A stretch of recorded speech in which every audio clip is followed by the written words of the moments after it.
Samux rayonunda 1981-ci il təvəllüdlü Əhməd həmyerlisi İlqara xəsarət yetirib. Hadisə 2024-cü ilin oktyabrın 1-də rayonun kəndlərindən birində baş verib. Əhməd həmin gün saat 17 radələrində çayxananın qarşısında Ülvünün səyyar şəkildə satdığı corabı ona daha ucuz qiymətə verməsini tələb edib. Bu zaman o bu tələbini rədd cavabı alıb. Bundan sonra Əhməd Ülviyə bir daha kəndə gəlməməyi bildirib. Bu vaxt Ülvi ilə birlikdə kəndə gəlmiş qardaşı İlqar nə səbəbə bu kəndə gəlməməsini Əhmədə bildirməsi ilə bağlı aralarında mübahisə yaranıb. Mübahisə zamanı Əhməd İlqarın sifət nahiyəsinə, baş nahiyəsi ilə vuraraq ona müxtəlif dərəcəli xəsarətlər yetirib. Hadisəni törədən Əhmədin barəsində Cinayət Məcəlləsinin 221.1-ci xulqanlıq maddəsi ilə ittiham elan edilib. İş üzrə ifadə verən Əhməd ona elan olunmuş ittiham üzrə özünü təqsirli bilib. İfadəsində göstərib ki, rəsmi olaraq heç bir yerdə işləmir, gündəlik fəhləliklə məşğul olaraq ailəsini dolandırır. Məni kənd arasında Göygöz kimi tanıyırlar.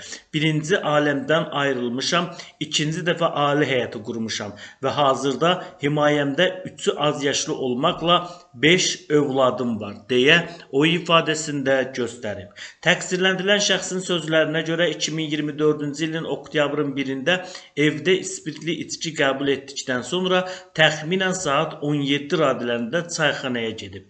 Bir qədər keçdikdən sonra oraya Vaz 21011 markalı avtomobil gəldi.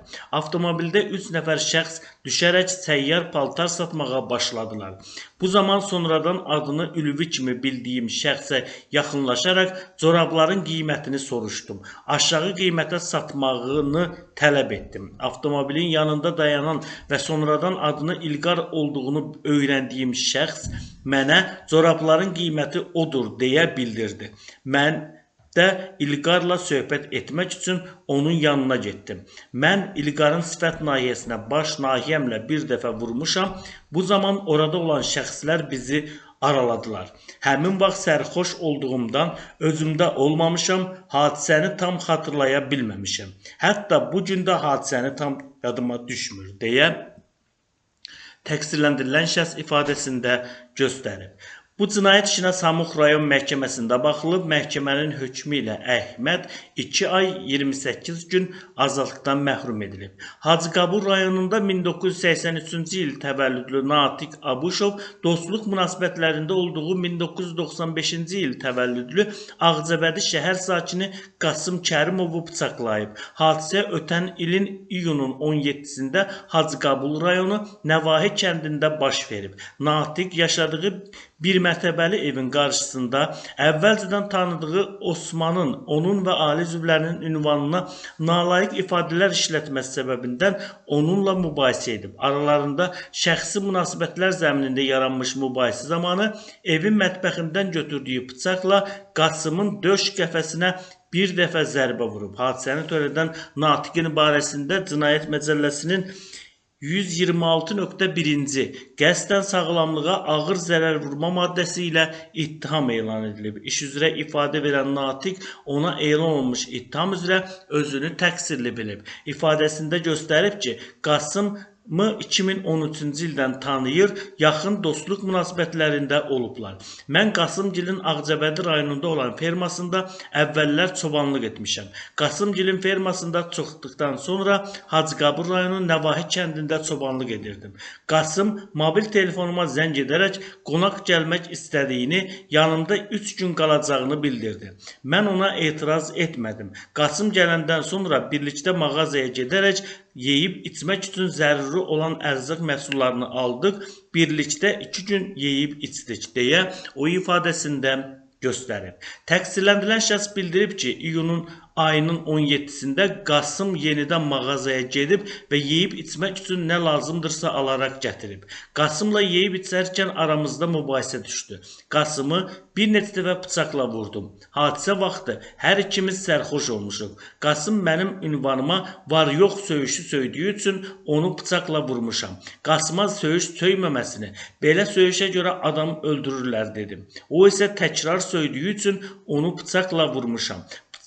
Qasımı bıçaqla vurduqdan sonra Daxili İşlər Nazirliyinin 102 xidmətinə zəng edərək törətdiyim hadisə ilə bağlı məlumat verdim. Daha sonra yola çıxaraq polis əməkdaşlarını qarşıladım və hadisə yerinə gətirdim deyə o ifadəsində göstərib. Təqsirləndirilən şəxs deyib ki, maddi imkanı olmadığı üçün zərər çəkmiş şəxsə maddi yardım göstərə bilməyib. Qasımla əvvəllər heç bir şəxsi qərəzliyim, düşmənçiliyim olmayıb. Qasımın ailəsini tanıyıram, anası mənə yemək verib, evlərində qalmışam.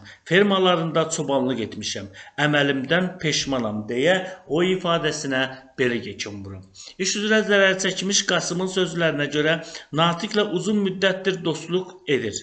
Biz tez-tez görüşdük, yeyib içirdik. Hadisə olan günü Natiqin ünvanına söyüş söydüyüm üçün məni bıçaqla vurdu. Günah məndə olub. Hadisədən əvvəl Natiqə zəng etmişəm.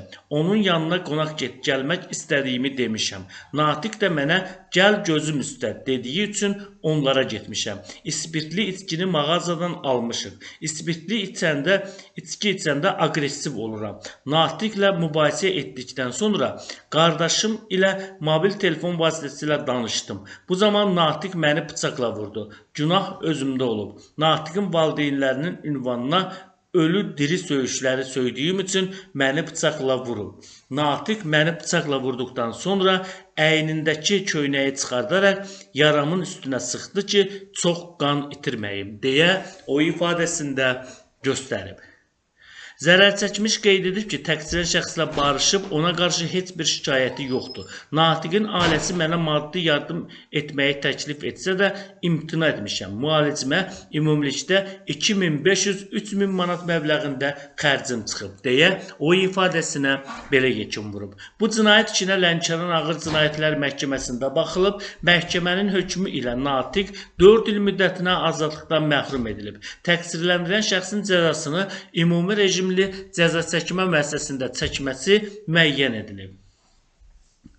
Cəlilabad rayonunda 2001-ci il təvəllüdlü Məhəmmədəli Nurullayev şəxsi münasibətlər zəminində yaranan mübahisə zamanı tanışı Maisə xəsarət yetirib. Hadisə 2024-cü ilin aprelin 12-sində rayonun Göytəpə şəhəri Avtovağzal adlanan ərazinin arxa tərəfində baş verib. Məhəmmədəli orada rayonun Kazımabad kəndində yaşayan Maisin onun sol qal nahiyəsindən tutaraq dartmasını bəhanə edib, heç bir əsaslı səbəb olmadan yumruqla onun üz nahiyəsinin sağ və sol yarısına bir neçə dəfə vurub. Hadisəni törədən Məhəmmədəlinin barəsində Cinayət Məcəlləsinin 126.2.4-cü ümumi təhlükəli üsulla xulqanlıq niyyəti ilə qəsdən sağlamlığa ağır zərər vurma maddəsi ilə ittiham elan edilib.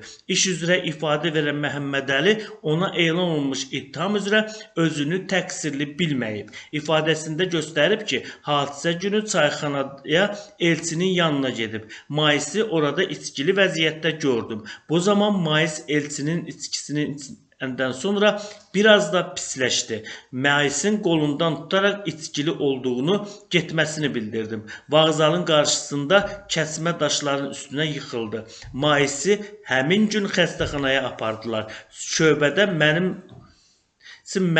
onu vurduğumu dediyini eşitdim. Nə üçün belə deməsinin səbəbini bilmirəm. Aramızda heç bir hətta sözlü mübahisə belə olmayıb deyə o ifadəsində göstərib. Təqsirləndirilən şəxs ibtidai istinaq zamanı verdiyi ifadəsində göstərib ki, uzun müddətdir Maisi tanıyır, onunla aralarında ədavət və şəxsi qərəzçilik olmayıb. Aprelin 12-sində saat 16 radələrində Göytəpə şəhərində yerləşən marketin birindən adlı ispirtli içki aldım. İçə-içə Göytəpə şəhərində yerləşən Avtovağzal kimi tanıdığım yerin arxasına getdim. Maisi və elçini də orada olublar. Onlar bir neçə mişar daşının üstündə oturaraq araq içirdilər. Mən də onlarla salamlaşdım. Yanlarında oturdum. Sonra Mais ayağa qalxaraq mişar daşlarının üstündə salto vuracağını bildirdi. Mən və elçi Maisin içkili halda salto vurmamasını xahiş etsək də bizə məhəl qoymayaraq mişar daşlarının üzərinə çıxdı. Salto vurmaq istəyəndə ayağı sürüşərək yerə yıxıldı. O üz nahiyəsində xəsarət aldı. Biz onu qaldıraraq üzünü yuduq. Sonra Mais evə getdiyini dedi və oradan uzaqlaşdı. Mən də evə getdim. Bundan 20-25 dəqiqə sonra polis əməkdaşları yaxınlaşaraq məni polis bölməsinə dəvət etdilər. Mən maisi vurmamışam, sadəcə olaraq aramızda mübahisə olub. Biz yaxalaşmışıq deyə təqsirləndirilən şəxs ifadəsində göstərib. İş üzrə zərər çəkmiş Maisin sözlərinə görə aprelin 11-də çayxanada Elçin adlı şəxslə söhbət edərkən Məhəmmədəli ora gəlib. Mənim oturduğum yerdə başımdan vurdu. Məhəmmədəli məni vurduqdan sonra gözümü xəstəxanada açdım. Məhəmmədəli ilə əvvəllər aramızda mübahisə olmayıb. O məni 2 zərbə ilə vurub. Məhəmmədəlinin ailəsi mənə maddi kömək göstərib deyə o ifadəsində göstərib. Zərər çəkmiş qeyd edib ki, hadisə vaxtı içkili olmayıb. Mən salto vura bilmirəm. Hadisə günü salto vurmaq istəməmişəm. İstəsəm də vura bilməzdim. Çünki ayağım zədəlidir deyə o ifadəsinə belə yekun vurub. Bu cinayət işinə Lənkəran Ağır Cinayətlər Məhkəməsində baxılıb, məhkəmənin hökmü ilə Məhəmmədəli 6 il müddətinə azadlıqdan məhrum edilib.